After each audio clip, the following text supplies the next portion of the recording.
C'est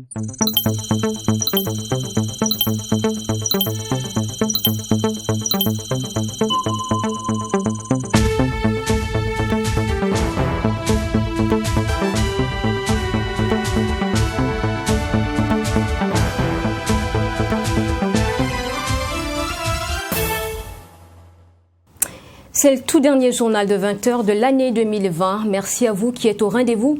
Nous allons tout d'abord écouter le traditionnel discours du président du Faso à l'occasion du Nouvel An. Par la suite, je vous propose une appréciation de la gestion des finances publiques durant le premier mandat du président Kaboré, appréciation selon le Centre d'information, de formation et d'études sur le budget, le CIFOWEB, qui évoque plusieurs insuffisances. Enfin, nous ferons cas du dialogue politique en Côte d'Ivoire. Toutes les parties prenantes ont paraphé le rapport final de la troisième phase du dialogue national. Le consensus a été trouvé sur plusieurs points, donc au lendemain des élections tenues dans la crise. Bonsoir à tous et bienvenue dans ce journal. Tout de suite donc, découvrons le discours à la nation du président du Faso. Un discours donc coutumier à l'occasion du 31 décembre.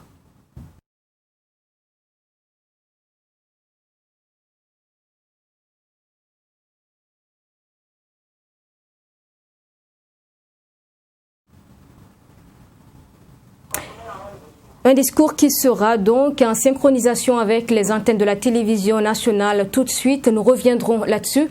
Nous poursuivons donc ce journal. Nous sommes le 31 décembre et l'heure est au bilan de 2020. Que retenir de l'actualité économique durant cette année? Ce qui est certain, elle est donc fortement marquée par la maladie à coronavirus. Détail dans ce regard rétrospectif que nous vous proposons donc avec Abdourahmane.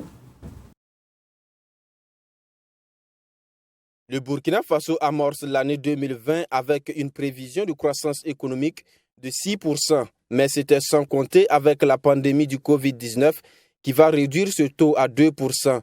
Depuis le 9 mars 2020, le Burkina Faso est atteint par la pandémie à coronavirus et pour faire face à cette pandémie, les autorités politiques burkinabais annoncent des mesures restrictives. Les marchés,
Pour sa première expérience donc à la présidentielle, le candidat du CDP Edi Kombo-Ego est venu en deuxième position avec 15,54% des voix. Après donc le candidat Rochma Christian Kaboré, victorieux de cette présidentielle. À ces élections couplées du 22 novembre, le candidat du CDP dit avoir tiré beaucoup d'enseignements. Avec son parti, Edi Kombo-Ego obtient donc 20 sièges au Parlement. Le désormais chef de file de l'opposition politique burkinabé veut jouer un rôle, celui de la critique constructive. Avant donc de prendre fonction, le président du CDP a souhaité ses vœux les meilleurs au Burkinabé. Il a également parlé des questions de réconciliation et de sécurité au Burkina. C'est un Edi Kombo-Ego dans un message de fin d'année qui se veut solennel, qui adresse ses vœux au peuple burkinabé. Je souhaite à tous les Burkinabés beaucoup de courage et d'espérance. Même lorsque tout semble un peu difficile, il faut trouver en vous-même la force de survivre et de poursuivre. Et cette année soit une année apaisée de santé, que l'on puisse vaincre la maladie à Covid-19, que l'on puisse faire reculer les groupes armés et la paix revienne au Burkina Faso. Le nouveau visage du CEFOP parle de réconciliation nationale, de défis sécuritaires et de la relance de l'économie burkinabé impactée par la pandémie de Covid-19. Avec Edi Kombo-Ego, ça sera une méthode de travail au CEFOP qui s'appuiera sur une critique constructive et sur la défense de l'intérêt national. Je pense que nos dévanciers ont eu l'intelligence de créer un cadre de concertation que nous allons conserver. Pour ceux qui souhaiteraient s'inscrire dans ce cadre de concertation, ils sont les bienvenus. Ils s'inscriront. Et nous allons organiser ensemble la réaction du chef de file de l'opposition. Ce ne sera certainement pas hebdomadaire, parce qu'il faut laisser le temps au gouvernement d'agir et de suivre.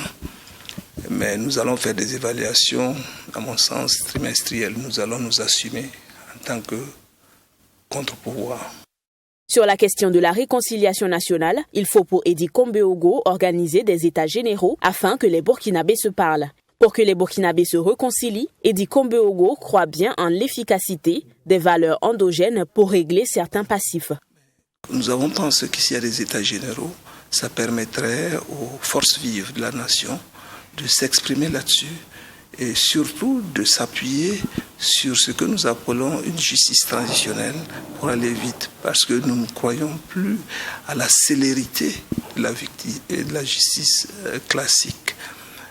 Vous avez des dossiers qui datent de plus de 20 ans, qui n'ont toujours pas eu de solution. Est-ce que nous allons traîner ça jusqu'à quelle date? Mais avant, l'éventuelle passation de charge entre Zéphirin Diabré, chef de file de l'opposition politique sortant, et Edi Kombo-Ego, le président du CDP devient ainsi le troisième chef de file de l'opposition politique burkinabé après Benewende Stanislas Sankara et Zéphirin Diabré. Je vais lire en titre, le Centre d'information, de formation et d'études sur le budget Sifoweb a rencontré la presse ce jeudi pour lui livrer sa déclaration sur la gestion des finances publiques du premier mandat du président Roch Kaboré.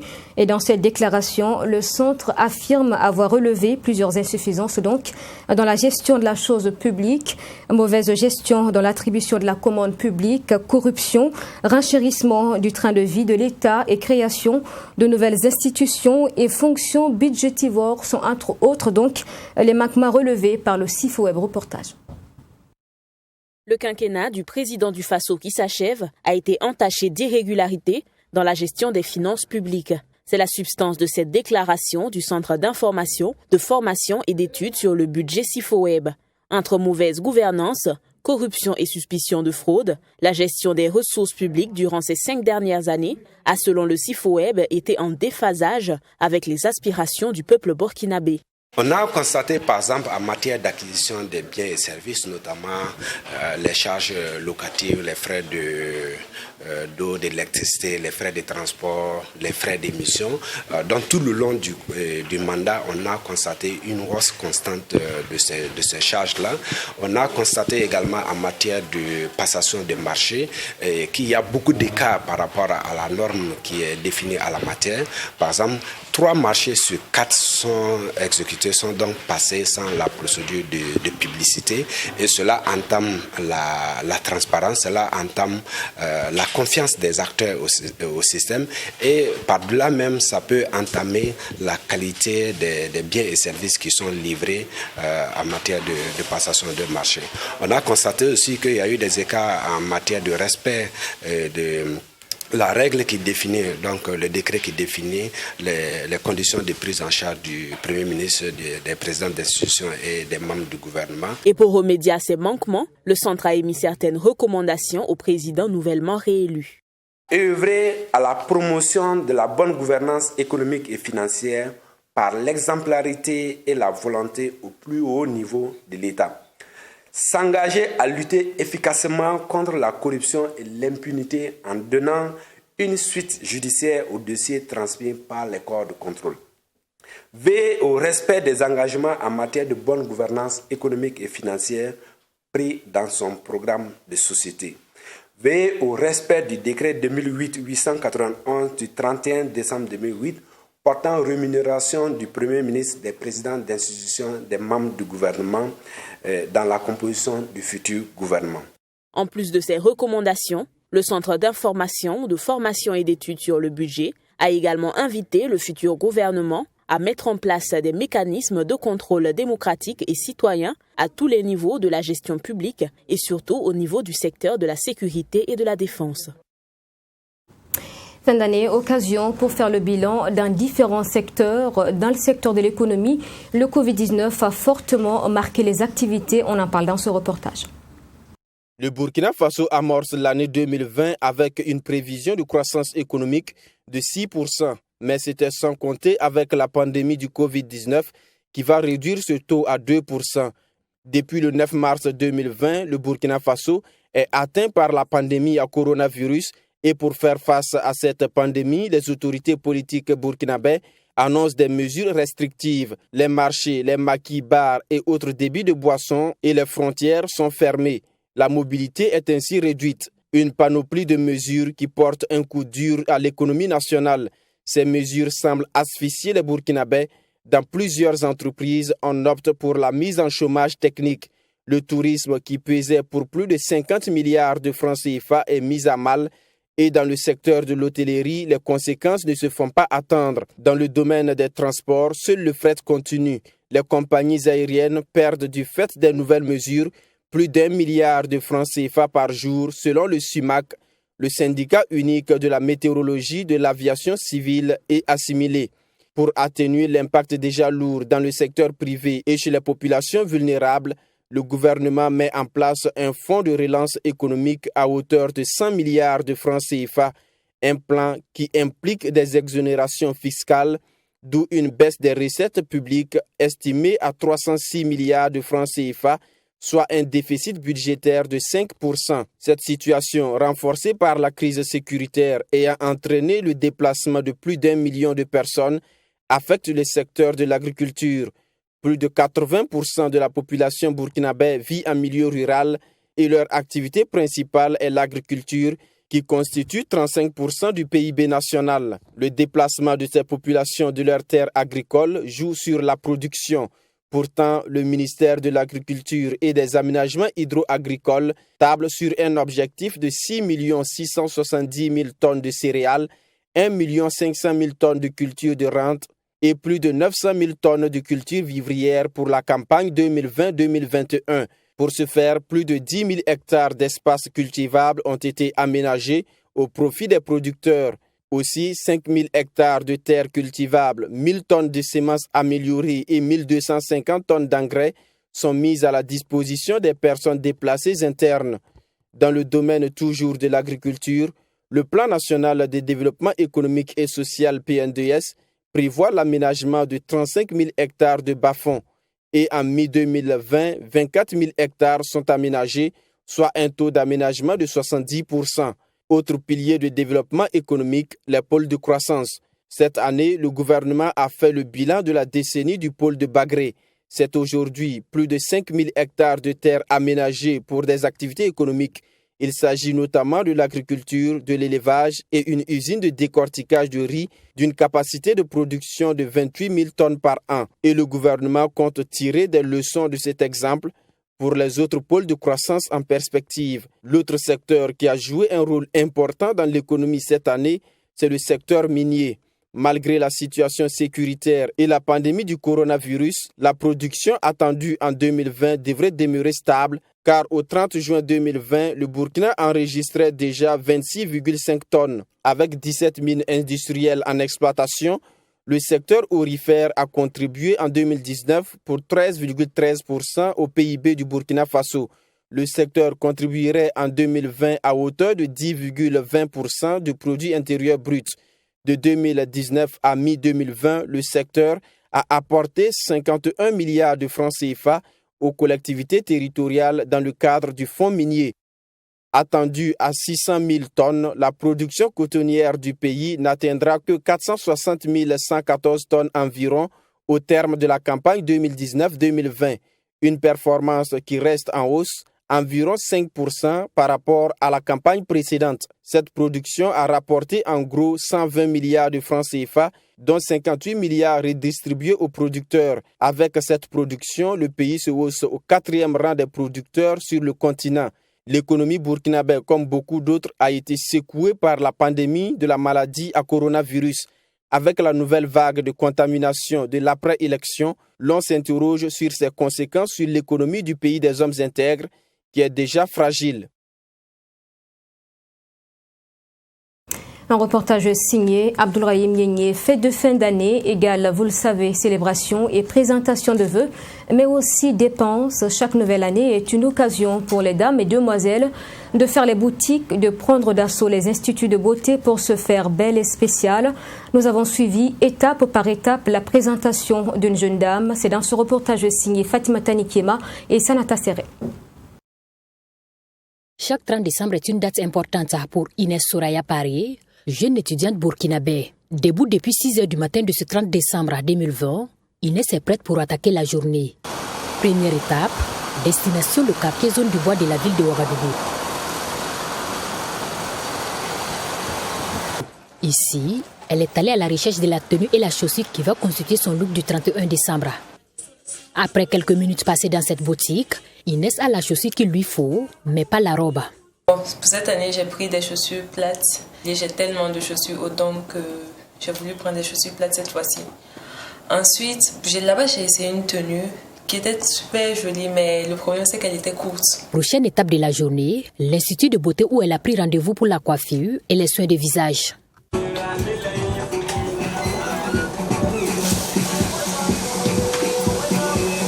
Pour les soins de visage, même depuis novembre, j'ai commencé déjà à faire des traitements pour me débarrasser de mes acnés, de mes taches. Et ouais. Mais aujourd'hui, vu que voilà, après-demain, c'est la fête, j'ai voulu faire un traitement vraiment spécial.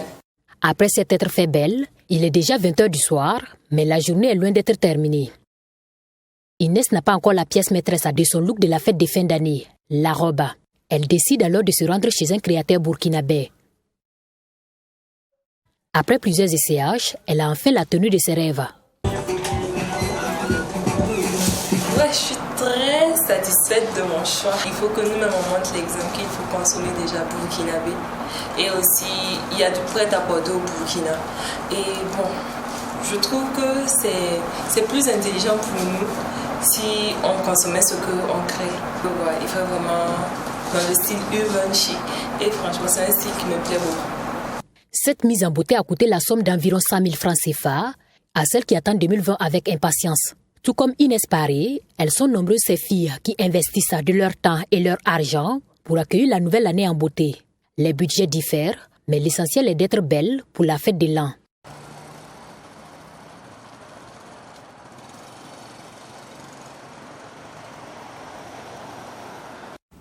Et votre télé vous emmène également dans la famille Ouattara pour les fêtes de fin d'année. Un tour avec la dame de la famille pour faire donc les achats a permis de constater une hausse des prix des produits sur le marché. Également, moins d'engouement, commerçants et clients se plaignent. Mamétré Nakamabou. Ouagadougou, 31 décembre 2020. Il est 8 h du matin. Nous sommes dans la famille Ouattara. Comme tous les 31 décembre de l'année, Émilie se prépare pour aller faire ses achats de fête de Nouvel An. Tout est bien noté et Émilie vérifie les derniers détails. Après cette vérification, elle se met en route, direction le marché de Dassasgo. Dès son arrivée, elle se dirige vers le vendeuse des fruits et légumes. Après les premiers échanges, Émilie Ouattara remarque une hausse des prix. Le prix, je te dis que c'est augmenté un peu. Je ne sais pas parce que habituellement, le prix, c'est, par exemple, avant-hier, le haricot vert, c'est 300 francs, mais aujourd'hui, c'est devenu 500 francs. Si vous voyez la différence, je ne sais pas parce que c'est la fête ou bien je ne comprends pas aussi. L'année dernière, tu sais, je pense que ce n'est pas grand-chose que la différence. Je pense que ce n'est pas grand-chose. À peu près, honnêtement, ce que je vois ici à Burkina, quand le moment de fête, le prix a augmenté un peu. Mais maintenant, quand il n'y a pas de fête, on dirait que tous les produits sont abordables. Si les prix sont jugés exorbitants pour Émilie, les commerçants, eux, se plaignent de la morosité du marché. Ils espèrent voir les choses s'améliorer avant la fin des fêtes de fin d'année, afin qu'ils puissent écouler leurs marchandises. Car selon eux, comparativement à l'année dernière, la situation était meilleure. Oui, mais l'année dernière, c'était bien. En tout cas, le marché était formidable. On a bien vendu. Oui, haricot vert, c'était 600 le kilo, mais il y avait beaucoup de monde. Aujourd'hui, c'est 500, il n'y a pas beaucoup de monde. Donc, les condiments sont moins chers cette année? Oui, c'est moins cher en tout cas, c'est moins cher. Genre, la pomme de terre, le kilo fait 500. L'année dernière, le kilo faisait 600. Mais aujourd'hui, le sac, ça fait 10 000, 25 kilos. L'année dernière, le sac, ça faisait 14 000. Il n'y a pas le marché. J'espère que ça va aller parce qu'il n'y a pas beaucoup de monde. Oui. D'ici à 17h, à 16h, j'espère que ça va aller. Après avoir fait ses achats, Émilie se dirige vers la sortie sans faire un tour chez le vendeur de volailles. Et la raison est toute simple. Elle a trouvé une alternative pour diminuer ses dépenses. Moi, je ne peux pas aller sur les poulets parce que j'ai des poulaillers, j'élève les poulets. Donc, je pense que j'ai suffisamment de poulets. Mais aujourd'hui, je vois les valeurs de l'élevage des poulets. Je ne veux plus aller acheter. Maintenant, Madame Ouattara a tout ce qu'il faut pour le menu du réveillon du Saint-Sylvestre, mais difficile de ne pas avoir une pensée à l'endroit de ceux qui n'ont pas le cœur à la fête. Contexte sécuritaire et sanitaire oblige. Ici à Burkina, vraiment, je pense que maintenant, ça ne va pas être comme avant. Avant, quand il y a des fêtes comme ça, le voisinage, les amis viennent à la maison et puis te saluent. Mais cette fois-ci, c'est devenu plus familial parce que même les voisins, même les amis maintenant, est bien plus comme ça.